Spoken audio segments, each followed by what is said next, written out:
So the ingredients that we need for our lovely roasted butternut squash dish for 2 people are 1 butternut squash, 30 grams of brown breadcrumbs, which is approximately 1 slice, 30 grams of grated Parmesan cheese, 100 grams of extra light or light cream cheese, some salt, 1 level teaspoon of smoked paprika, and 2 scallions or spring onions. First thing we'll need to do is wash the butternut squash, which I've done, and then cut it in half right down the centre. You'll need quite a good, fairly strong, sharp knife for this job. And it does take a bit of welly, really.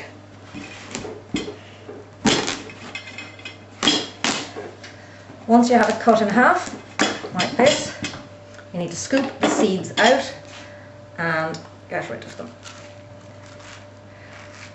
A fairly strong spoon is the best implement for that.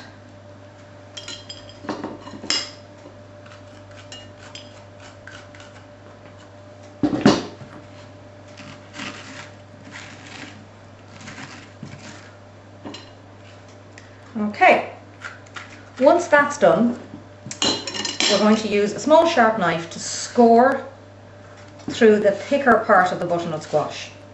Now, the reason we do this is because this part is obviously way thinner than this bit. So in order that they're going to be cooked for the same length of time and they'll be soft all at the same time, if you cut through, it'll just take less time in the oven as well, therefore saving you on electricity. Okay, once you've done this, all you do is place them on a roasting tray like this and pop them in the oven at approximately 150 to 175 degrees, which is gas mark 6 or 7, for approximately 45 minutes. Now, it very much depends on the size of your butternut squash. Sometimes they'll take 55 minutes, sometimes they'll take 40 minutes. Just when you think they're ready, squeeze them a little bit in at the side, and if they're quite soft through to the middle, then they're ready. Okay. Now we have our butternut squash out of the oven and allowed to cool a little bit because they are very, very hot and you can very easily burn your hands. As you can see, they're just nicely soft. Occasionally when you roast them, as you can see with this one, a little liquid will appear in the cavity. Don't worry about it. It sometimes happens, sometimes it doesn't. Just pour it away. Okay.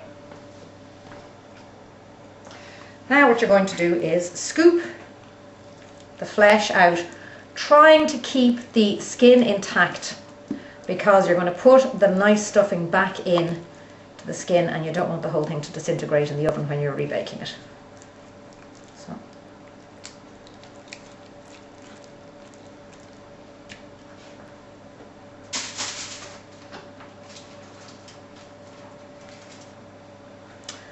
Now.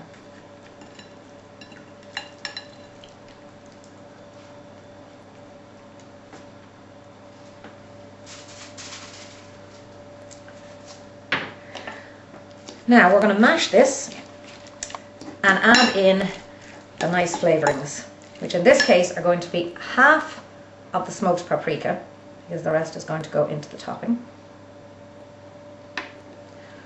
Your 2 scallions or spring onions,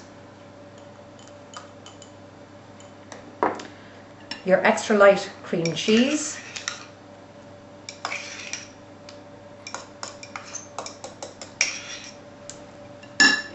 and a little salt for taste.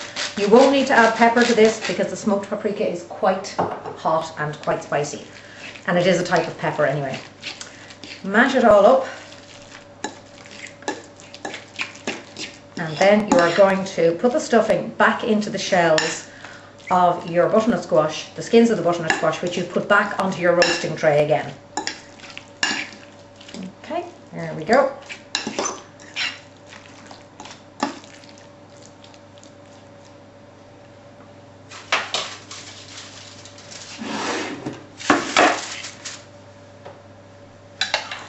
So, spoon the stuffing back into the skins, and then you're going to make a nice crusty topping with your Parmesan cheese, the rest of the smoked paprika, and your breadcrumbs. So it'll have a lovely golden brown breadcrumby topping. If you have a wheat allergy, you can use 30 grams of celiac bread or gluten-free bread instead.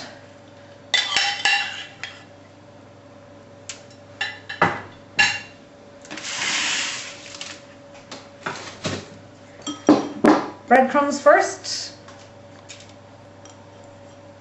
and then your Parmesan cheese, and the last thing is the rest of the smoked paprika. Give it a good mix up so you don't have big clumps of smoked paprika.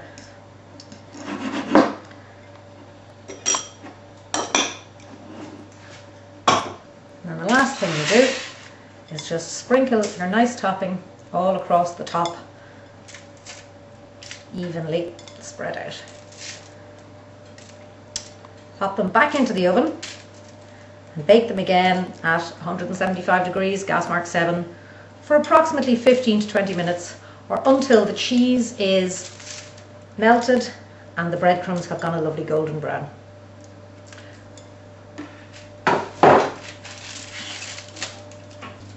Now, once you've given them their 20 to 25 minutes in the oven, take them out and they'll be lovely and golden brown.